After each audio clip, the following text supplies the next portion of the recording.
At lumabas si Jesus sa templo, at payaon sa kanyang lakad. At nagsilapit sa kanya ang kanyang mga alagad upang sa kanya'y ipamalas ang mga gusali ng templo. Datapwat siya'y sumagot at sa kanila'y sinabi, hindi baga ninyo nang nakikita ang lahat ng mga bagay na ito. Katotohanang sinasabi ko sa inyo, dito'y walang maiiwang isang bato sa ibabaw ng ibang bato na hindi ibabagsak. At samantalang siya'y nakaupo sa bundok ng mga alivo, ay nagsilapit sa kanya ng bukod ang mga alagad, na nagsisipagsabi, sabihin mo sa amin, kailan mangyayari ang mga bagay na ito. At ano ang magiging tanda ng iyong pagparito, at ng katapusan ng sanglibutan. At sumagot si Jesus at sinabi sa kanila, mag-ingat kayo na huwag kayong mailigaw ni Nooman. Sapagkat marami ang magsisiparito sa aking pangalan, na manggagsasabi, ako ang Kristo. At ililigaw ang marami. At mga kakarinig kayo ng mga digmaan at mga alingawngaw ng mga digmaan. Ingatan ninyo na huwag kayong magulumihanan, sapagkat kinakailangang ito'y mangyari datapwat hindi pa ang wakas. Sapagkat magsisitindig ang bansa laban sa bansa, at ang kaharian laban sa kaharian. At magkakagutom at lilendol sa iba't ibang dako. Datapwat ang lahat ng mga bagay na ito ay siyang pasimula ng kahirapan. Kung magkagayo'y ibibigay kayo sa kapigatian, at kayo'y papatayin, at kayo'y kapuputin ng lahat ng mga bansa dahil sa aking pangalan. At kung magkagayo'y maraming mga titised, at magkakanuluhan ang isa't isa, at magkakaputin ang isa't isa. At magsisibanggan ang maraming bulang propeta, at kanilang ililigaw ang marami. At dahil sa pagsagana ng katampalasanan, ang paibig ng marami ay lalamag. Datapwat ang magtitiis hanggang sa wakas ay siyang maliligtas. At ipangangaral ang ebangelyong ito ng kaharian sa buong sanglibutan sa pagpapatotoo sa lahat ng mga bansa. At kung magkagayo'y darating ang wakas. Kaya nga pagkakita ninyo ng kasuklam-suklam na paninira, na sinalita sa pamamagitan ng propeta Daniel, na natatayo sa dakong banal, unawain ng bumabasa, kung magkagayo'y magsitakas sa mga bundok ang nang asa Judea, ang nasa bubungan ay huwag bumaba upang maglabas ng mga bagay sa loob ng kanyang bahay, at ang nasa bukid ay huwag magbalik upang kumuha ng kanyang balabal. Datapwat sa aba ng nangagdadalang tao at nangagpapasuso sa mga araw na yaon. At magsipanalangin kayo na huwag mangyari ang pagtakas ninyo sa panahong taginaw, o sa Sabbath man, sapagkat kung magkagayo'y magkakaroon ng malaking kapigatian, na ang gayo'y di pa nangyayari buhat sa pasimula ng sanglibutan hanggang ngayon, at ni hindi na mangyayari kailanman.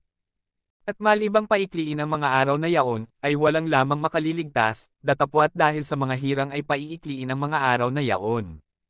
Kung magkagayon, kung may magsabi sa inyong sinumang tao, narito ang Kristo, o nariyan. Huwag ninyong paniwalaan, sapagkat may magsisilitaw na mga bulang Kristo, at mga bulang propeta, at mga agpapakita ng mga dakilang tanda at mga kababalaghan. Ano pat ililigaw, kung maaari, pati ng mga hirang. Darito, ipinagpauna ko ng sinabi sa inyo. Kaya nga kung sa inyo'y kanilang sasabihin, narito, siya'y nasa ilang. Huwag kayong magsilabas, narito, siya'y nasa mga silid.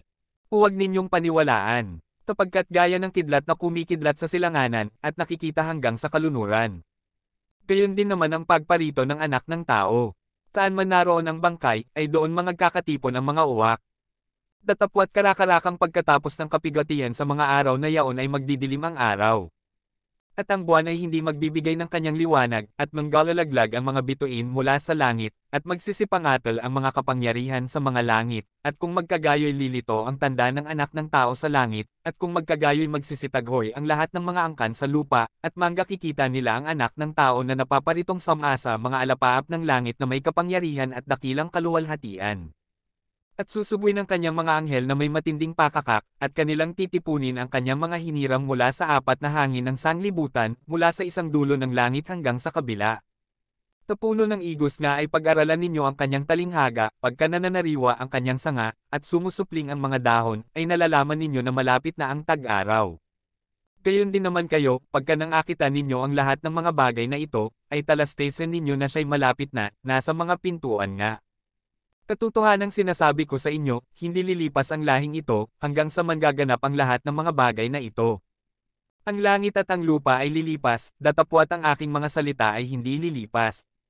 Ngunit tungkol sa araw at oras na yaon walang makakaalam, kahit ang mga anghel sa langit, kahit ang anak, kundi ang ama lamang. At kung paano ang mga araw ni Noe, gayon din naman ang pagparito ng anak ng tao. Sapagkat gaya ng mga araw bago nagkagunaw, sila'y nagsisikain at nagsisiinam, at nangasawa at pinapapag-aasawa, hanggang sa araw na pumasok si Noe sa daong, at hindi nila nalalaman hanggang sa dumating ang paggunaw, at sila'y tinangay na lahat. Ay gayon din naman ang pagparito ng anak ng tao. Kung magkagayoy sa bukid ang dalawang lalaki, ang isa'y kukunin, at ang isa'y iiwan, dalawang babaeng nagsisigiling sa isang hilingan. Ang isa'y kukunin, at ang isa'y iiwan. Mangagpuyat nga kayo, sapagkat hindi ninyo nalalaman kung anong araw paririto ang inyong Panginoon. Datapwat ito'y talastasan ninyo, na kung nalalaman ng puno ng sangbahayan kung anong panahon darating ang magnanakaw, ay siya'y magpupuyat, at hindi niya pababayaang tibagin ang kanyang bahay. Kaya nga kayo'y magsihanda naman, sapagkat paririto ang anak ng tao sa oras na hindi ninyo iniisip. Sino nga baga ang aliping tapat at matalino, na pinagkatiwalaan ng kanyang Panginoon sa kanyang sangbahayan, upang sila'y bigyan ng pagkain sa kapanahunan? Mapalad yaong aliping kung dumating ang kanyang Panginoon, ay maratnan siyang gayon ang kanyang ginagawa. Katotohanang sinasabi ko sa inyo, na sa kanya'y ipagkakatiwala ang lahat niyang pag-aari. Datapwat kung ang masamang aliping yaon ay magsabi sa kanyang puso, magtatagal ang aking Panginoon, at magsimulang bugbugin ang kanyang mga kapwa alipin, at makipagkainan at makipag-inuman sa mga lasing, darating ang Panginoon ng aliping yaon sa araw na hindi niya hinihintay, at oras na hindi niya nalalaman, at siya'y babaakin, at isasama ang kanyang bahagi sa mga mapagpaimbabaw, doon na nga ang pagtangis at pagnangalit ng mga ngipin. Mateo Kapitulo 24 versikulo 1 hanggang 51.